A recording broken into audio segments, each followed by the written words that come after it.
do you expect the road to be constructed, and how quickly will it get underway? Well, this road, as I said, industrial road, it'll have ownership. It'll likely be split between the state of Alaska, the federal government, and the Native Alaska corporations. We would expect that construction would begin next spring with planning throughout this winter. The 211-mile long road will be a gravel road with a solid design base to handle the weight of the trucks that are going in and out. This is typical design that far north because asphalt with a freeze-thaw cycle, very difficult with asphalt or concrete. So gravel, a fantastic gravel road is going to have the least impact on the environment, going to be the best suited purpose. Alaska's done this in the past with the Red Dog mine. They built a toll road that again has ownership. The companies that use the road pay to transit that road. So this is an economic model used around the world in mining districts. We'll apply it right here. And again, it's going to generate revenue for the American people and for the citizens of Alaska as opposed to a cost. And also 2 bridges. We're going to build 2 bridges that will be able to complete, and we'll get them up very quickly. And how long to complete? 211 miles. We'll get it done in less than a year. It's going to come in three phases. The first road, as President Trump said, will go quickly, which is they call it a pilot road. We'll build a single lane gravel road through the full duration of it. That'll be then expanded to a second phase and then a third phase over time. But again, we want to get that pilot road built because then we can help get materials back to help the mine get started quickly as well. Mr. President, there's negotiations happening with your team in Egypt right now over your proposed peace plan. It was reported by Axios over the weekend that you had a call with Prime Minister Netanyahu where you told him to stop being so negative and to take the win when it came to Hamas's response to that. Is that true? And no, it's not true. He's been very positive. He's been very positive on the deal. Everybody is. I think every nation is. We have just about every nation working on this deal and trying to get it done. Something that you could say 3,000 years if you look at it in certain ways, or you could say centuries, but this is a deal that incredibly everyone just came together. They all came together. No, Israel's been great. They've all been good, Caitlin. And in the negotiations, do you have any red lines in terms of Hamas disarming and whatnot? Are there no, any I have places red lines. If certain things aren't met, we're not going to do it. But I think we're doing very well, and I think Hamas has been agreeing to things that are very important. Mr. President, on the government shutdown, Mr. President, if the vote today fails in the Senate, will that trigger layoffs? It could. At some point it will. And, the Democrats are the ones that started this. And if you think about it, it's about health care to a large extent. It's about we want great health care for people. We don't want to give the money away to other people that come pouring into our country. And they've already poured because nobody's coming into our country. Now we have the border totally stopped. In fact, numbers we just announced again, we're at another 0. So we have 0 for 4 months in a row. 0 people coming into our country illegally. That's a pretty good number. I'm not sure even I can believe that, Doug, if you want to know the truth. 0. We went from millions of people to 0, but it's pretty close to that number. And the way you stop them is not to give away, not to announce that you're giving everybody free health care, free this and that, but what that does is it affects the American people because the American people are unable to get good health care. Obamacare has been a wreck, as you know, and to do that, we have to keep it propped up and do the best you can with it. It's a mess. But a lot of things are going on in that. We talk about Hamas, then we talk about negotiations that we have going on right now. We have a negotiation going on right now with the Democrats that could lead to very good things. What kind of and I'm talking about good things with regard to health care. Are you speaking with Democratic leaders? What kind of negotiations? Well, I don't want to say that. I don't want to say that. But we are speaking with the Democrats, and some very good things could happen with respect to health care. Would you make a deal with them on the ACA subsidies? If we made the right deal, I'd make a deal, sure. So you would make a I mean, you have right now subsidies. You have subsidies. That's the problem with Obamacare.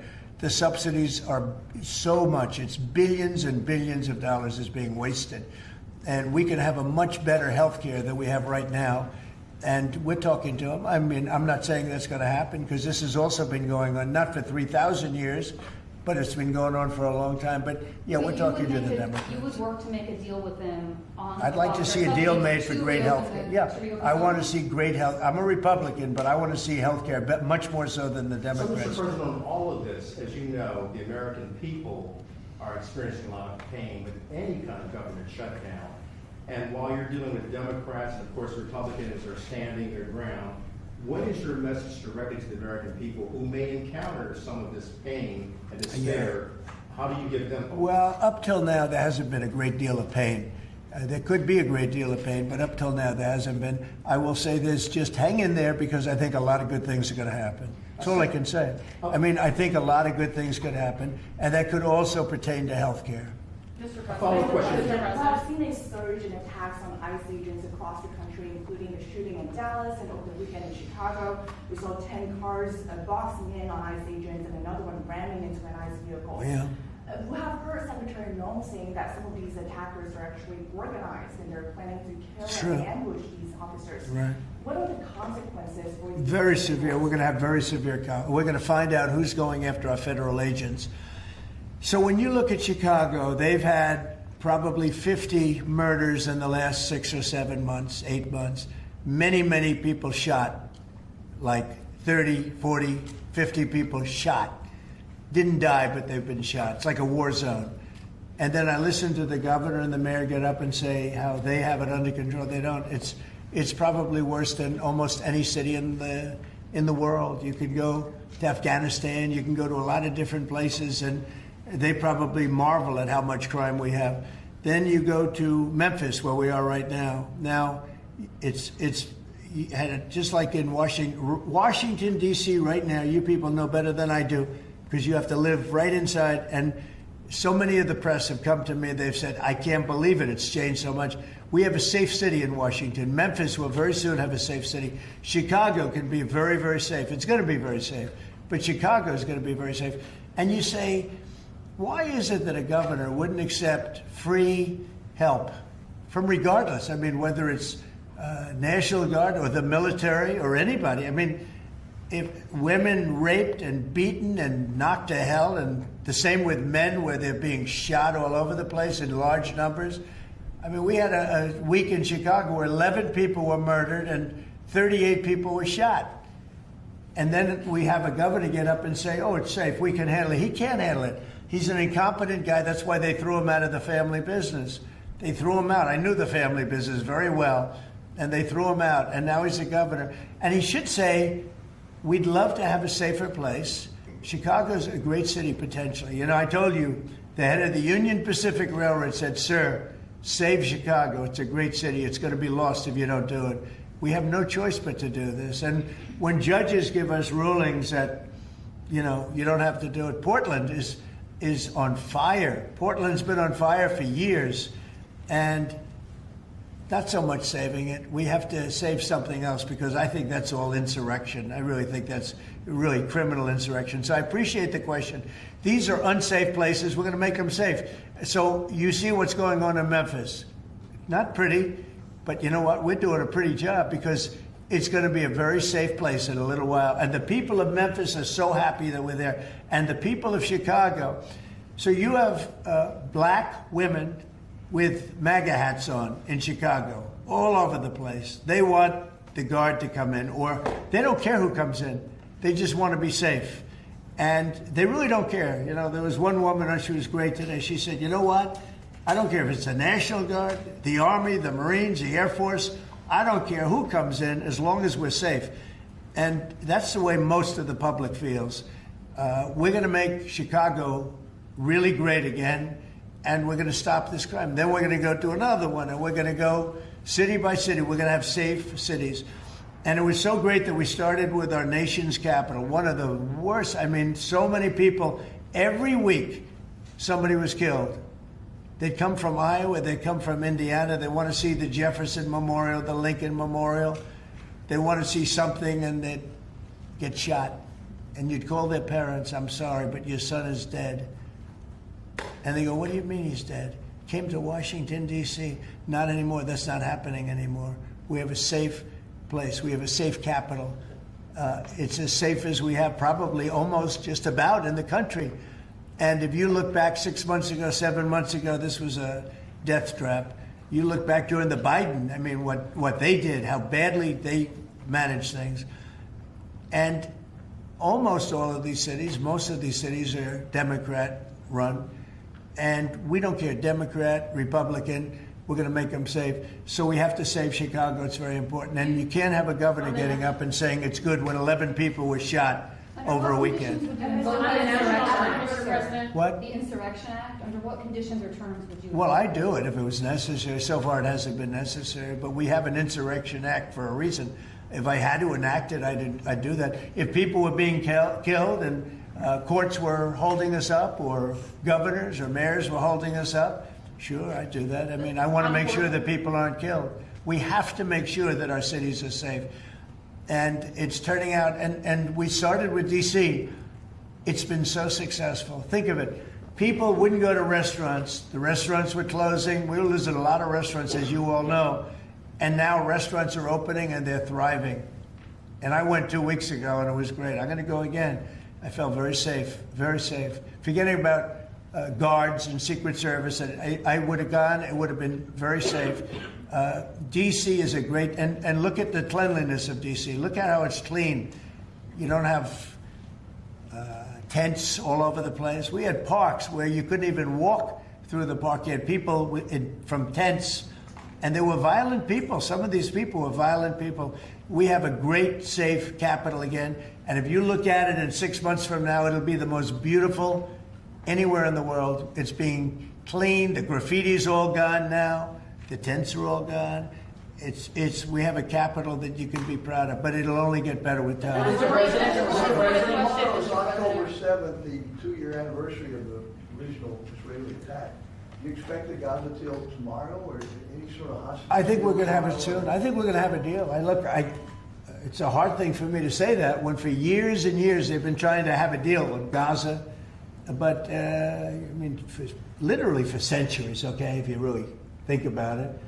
But we're going to have a Gaza deal, I'm pretty sure, yeah. And what are you hearing from the talks about the talks? Well, I'm the one that got the hostages back. Remember that, you know? I'm the one that... I was going to ask you that. Yeah, I got them back. Israeli citizens are celebrating what you've accomplished in this deal. Should it come through, there will be a lot of celebration on the streets of Israel. The hostages' families, have they been in contact with you with regard to this deal that could happen? They're so happy about it. It's like they can't breathe. One said, I can't breathe. It's very sad because you have hostages and you have people that are no longer living. But the parents, and I've said this to you many times, the parents want the bodies of their boy back, the bodies of their loved one back. In most cases, they're young men, and they're dead. And there's probably 32 or so, about that number. Nobody knows exactly what the number is. They want that body back as much as if their son were alive. I've been with them. Many have come to the White House, to the Oval Office. I've been with many of the people that I got released. We have a fantastic group working on it. Steve Witkoff has been amazing. I took Jared out because Jared's you don't find anybody more capable, and we have the A+ team working on it. I think we've made tremendous progress. The people of Israel wanted to happen, but the people related to hostages, you see in Israel tens of thousands of people. They really want the hostages back, and they really want things to end. And I think Hamas now has been, all I can say is they've been fine. They've been fine. I hope it's going to continue that way. I think it will. I really think we're going to have a deal. We have a really good chance of making a deal, and it'll be a lasting deal. We want to have peace. This is beyond Gaza. Gaza's a big deal, but this is really peace in the Middle East. And the amazing thing is we have every Arab country, every Muslim country. We have every country surrounding.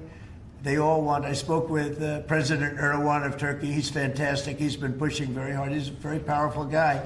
And he's been pushing very, very hard to get this deal done.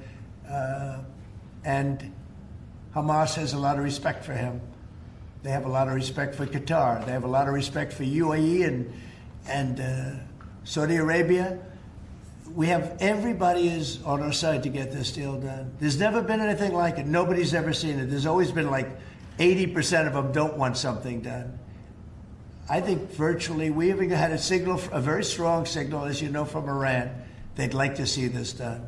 On Mr. Portland, President. Yes. Mr. President, Governor Abbott offered up the Texas National Guard to that's guard good. you. Have you had any other conversations with other red state governors? Yeah, they're willing to offer, every one of them is willing to offer whatever we need.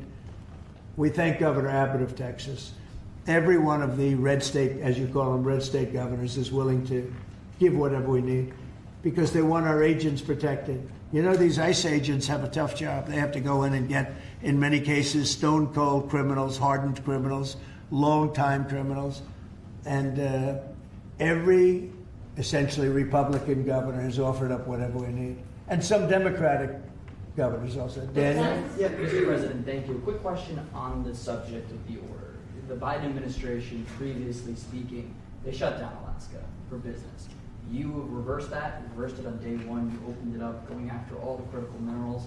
This mission of yours, Secretary Burgum, Secretary Wright, to boost our own independent production of critical minerals, rare Well, it's earths. necessary, Can you just talk right? about how important that is over the next 4 years, sir?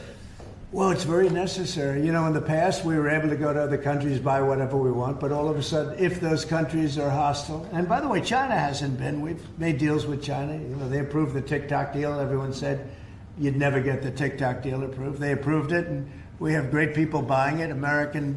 Big, strong American companies are buying it, the most prestigious companies there are, actually, and they're going to make sure everything's good. But President Xi was great. He approved it.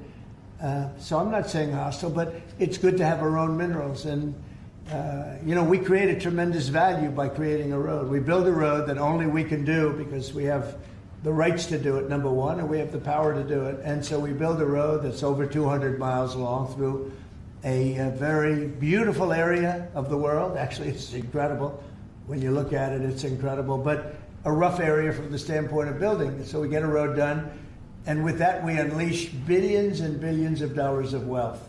It's pretty amazing when you think of it. And it's wealth that we need if we're going to be the number one country. You know, we're number one now with AI. You probably read. We're beating everybody with AI at levels that nobody ever thought even possible. And one of the reasons we are is because of energy. So our grid is old and tired, like most grids are. They get old with time. I mean, you know, the older you are, the older the grid gets, right? But I've allowed the people building AI or other plants, other types of plants, but AI in particular because they need so much electricity. I've allowed them to build their own power. And it's been amazing. They're building massive plants, and with the plant, they're building their own electricity. They've become a utility in a sense. I said, maybe you'll do better with the utility than you do with the AI. I don't know. But we're letting them build their own electricity. So we don't have to worry about the grid. We don't have to worry about anything. And they're going to build it in such a way that if they have excess capacity, they're going to put it back into the grid. It's pretty amazing. So when they build, we're giving them permits to build their own electric power plants, and it's incredible when you see what they're doing. And because of that and other things that we're doing, we're leading every country. Nobody's even close to us with AI. And AI seems to be the big thing. I don't know. I can't tell you that. There are a lot of people building, and a lot of people have high stock prices because of AI. So a lot of people think it's great stuff. And I think it's great stuff. I look at it, it's amazing what it can do. In terms of medical costs, in terms of knowledge, it's basically information, and information at a level that nobody thought possible before. So we'll see. But they're building plants where you saw the one overlay that I did where, in this case it's Meta, one of their plants is essentially almost the size of Manhattan. And that's a building, you know, it's a building that covers Manhattan. So it's big stuff. And nobody's even close to us. We're leading AI by so much. Mr. President, Yeah, go ahead, please. Since the start of your administration, we've seen a lot more Americans wanting to join ICE. And as we're seeing more attacks on them right now, what's your message to rank and file ICE agents who are trying to do their jobs but are facing 1,000% increase in attacks? I love your questions, you know. I like you. So who are you with? I'm with NTD. Very I was good. the one who got mugged. You were the one, that's what I thought. You got mugged. You're not getting mugged anymore.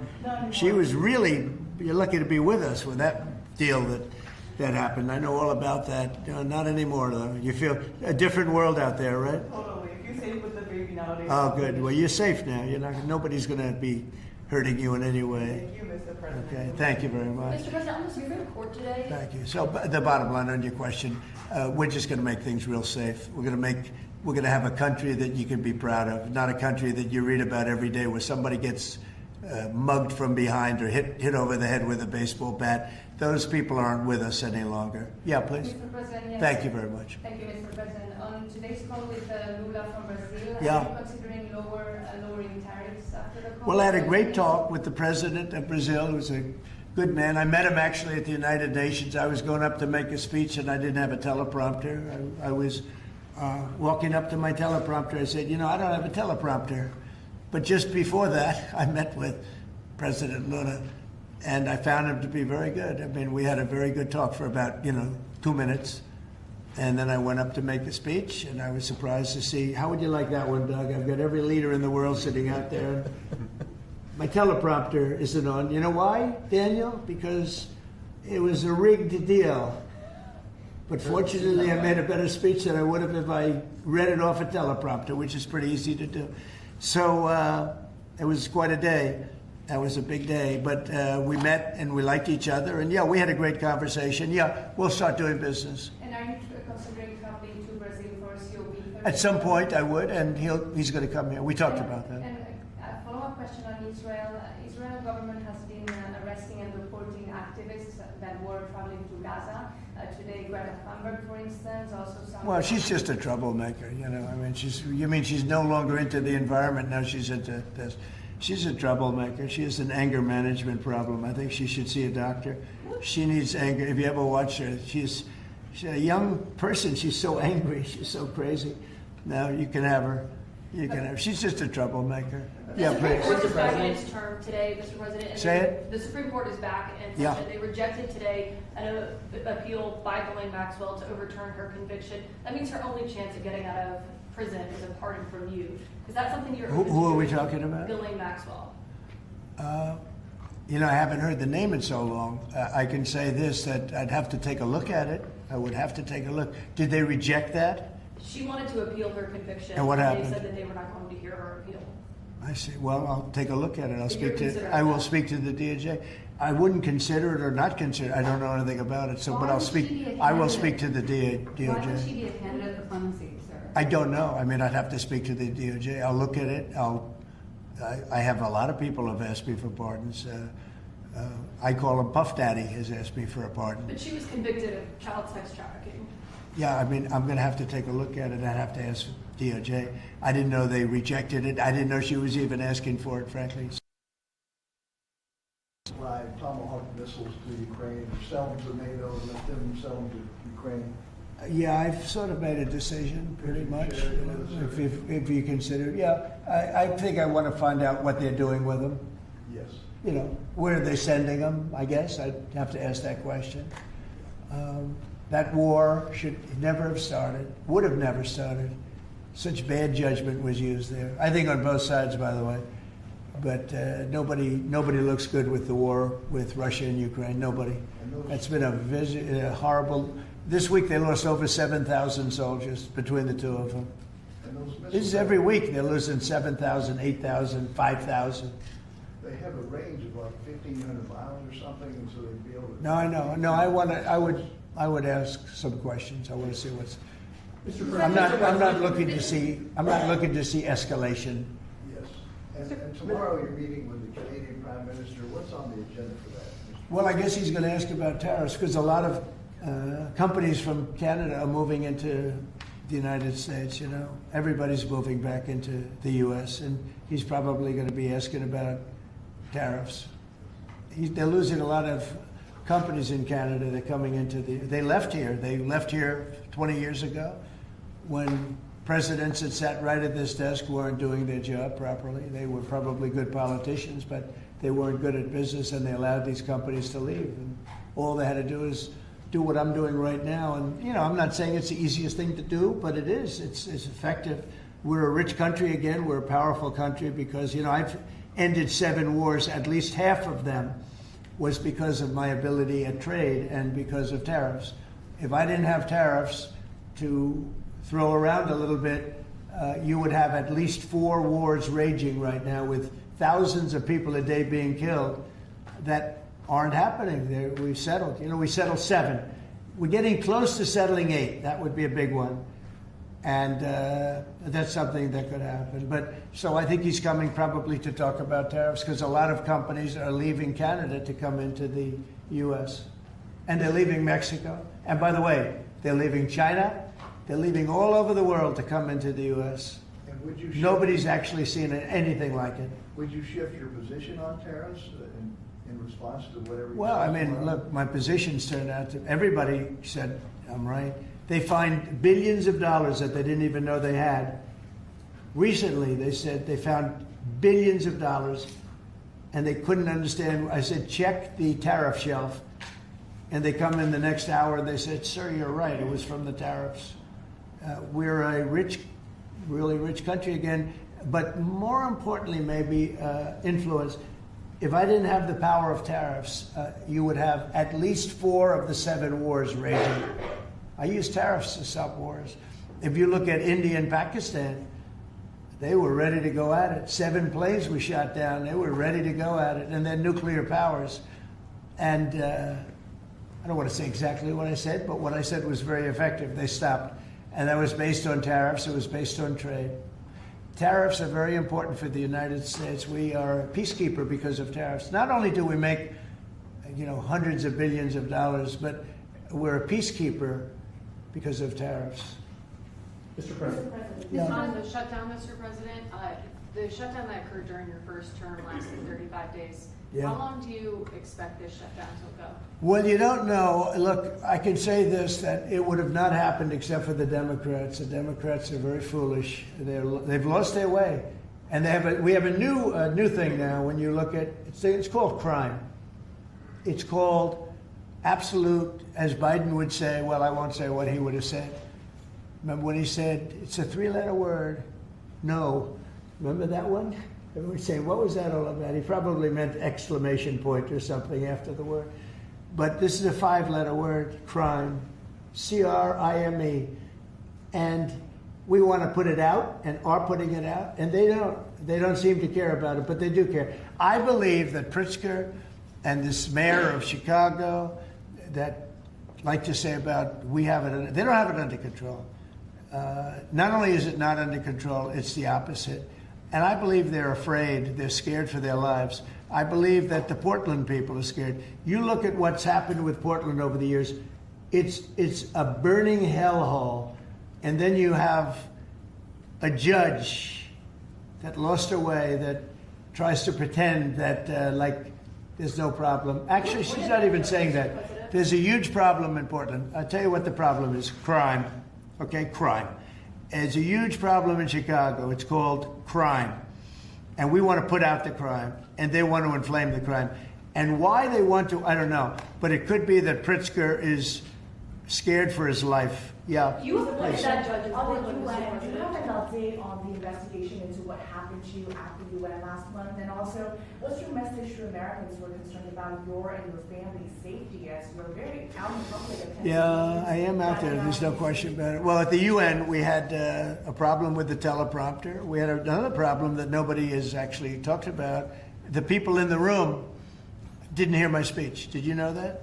The people in the room, they didn't have any loudspeakers, and they didn't hear my speech. And I thought I made a really good speech. I mean, considering I didn't have the use of teleprompter, which is unusual. But I made a speech. I could have walked off the stage. I guess most people, Doug, I think most people would have just said, we'll see you in about a half an hour, right? But, they obviously turned off I think they turned off the teleprompter, but there was a reason that it didn't work. I actually know the reason. They didn't let the teleprompter person into the room, okay, which is essentially the same thing. So I made a speech. It turned out to be a very good speech, got good reviews. I went out to the audience after the speech. I saw my wife. I said, how good was that speech? Was that unbelievable or what? She said, I didn't hear a word you said. I said, what do you mean? She was sitting in the front. I said, what do you mean? She said, you couldn't hear anything that you said. The speakers were turned off. So I think that's pretty bad stuff, right? Especially since we support most of the United Nations. And yet I still want to keep it in New York. because I think the United Nations has tremendous potential. If properly run, the United States has tremendous potential. But think of this. I settled 7 wars. I never spoke to the United Nations about it. Not one of them. You look at, and those were wars that were raging a long time, and in many cases. And I settled 7. I never heard from the United. They didn't help me. They should be able to settle the wars. I shouldn't have to be settling the wars. Yeah, please. Yeah, last week you signed the security guarantees for Qatar. Yeah. Do you see any role for the Senate in that? Do they have to vote on that? Or do you think? Well, I wouldn't mind if they did. If they want to, they'd let me know. Nobody said that, but you know, Qatar's been very, very helpful to us in this process, and I think you'll find that. I think maybe the most influential. They're very influential, very strong. With Hamas, they're very strong, and Turkey's likewise been helpful. I mean, honestly, UAE, Saudi Arabia, everybody's been helpful. I just spoke today with the King of Jordan, and he's been terrific too. I can't think of any country that's been negative about this. This is why it should happen. I mean, everybody wants it to happen. And usually when everybody, including, I think, Hamas, and when they want it to happen, it's going to happen. James Comey is being arraigned on Wednesday, obviously after his indictment. Are you worried that your own statements calling for his prosecution could help him actually in his defense of this case? No, I think he's a crooked guy. He's a dirty cop. Comey, I think he's a dirty cop. He's recognized by many people to be a dirty cop and dishonest guy. So all I have to do is, I mean, I have nothing to do with the case. I just say, but you called on Pam Bondi to prosecute him and oppose No, I don't call anybody. You know what? I'm allowed to do that if I wanted to do that. But Comey's a crooked guy. He has been for years. And he got caught. Look, he lied. This is just a simple case. He totally lied. And then he confirmed the lie on, I guess, numerous occasions, or at least one occasion. He confirmed the lie. He said, that's what I said, and I stand by it. And, you know, I mean, the guy, and he didn't say, to the best of my knowledge. He didn't say, well, I don't remember. He made a very definitive statement and a very important statement concerning him. And he got caught in an outright lie. And that's why a group of people, it wasn't me that voted, they voted to indict him.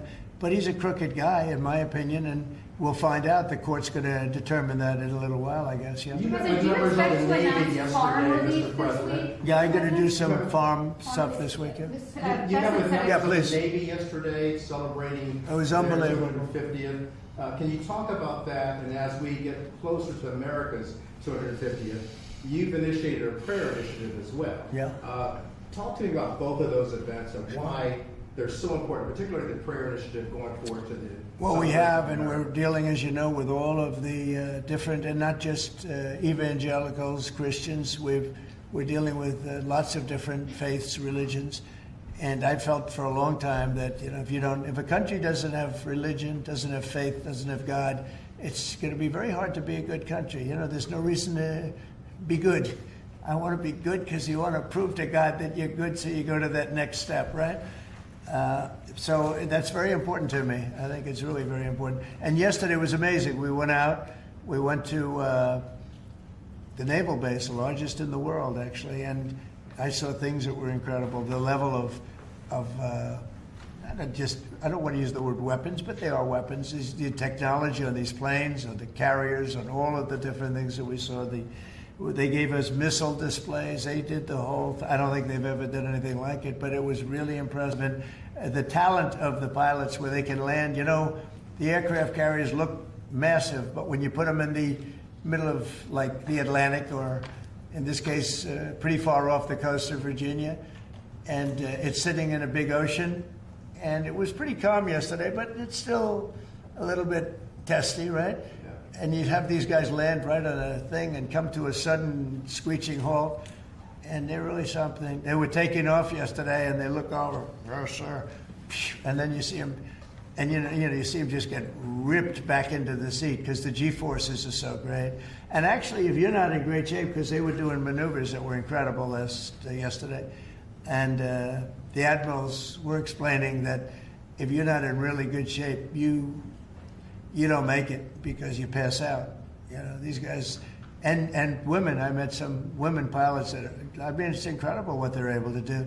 So we saw something that was great, and you saw the spirit, because we had for a couple of thousand, I think they had probably 22,000, largely sailors, all dressed in the most beautiful white.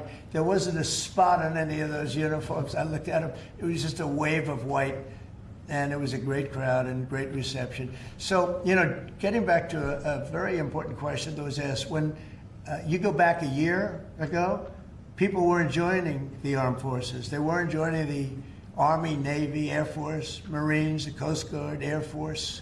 If you look at, you know, any of them, they weren't joining Space Force. And now we're setting records, recruitment. And that goes for the police and fire. Now they want to be policemen, they want to be firemen. And firemen, people don't mention them, but they're incredible. I know so many of them, they're brave as hell. I wouldn't want to do it, tell you. But they weren't able to recruit. The police weren't able to recruit. And the military wasn't able to recruit. We were really off. And I got elected, and it really started on November 5th. I got elected, and somehow the country developed a spirit. Financially, yes, but also with the military. And now we have record levels of people wanting to be in. Every force is filled. We have waiting lists to get into the Marines, to the Army, to the Navy, to the Air Force. We have Coast Guard. We have waiting lists to get in. It's amazing, actually, what's happened. We have a country it was a dead country, and I say it all the time. We had a dead country 1 year ago. Now we have the hottest country anywhere in the world. And it's nice to see you. I've watched you for years on television, so it's nice to meet you. Thank you very much, everybody. Thank you, press. Thank you, press. Let's go. Thanks, guys. Thank you, guys. Thanks, guys. Let's go. Let's go. Let's head out. Thank you, guys. Thanks, guys. Thank you. Thank you very much. Thank you. Thank you. Thank you, press.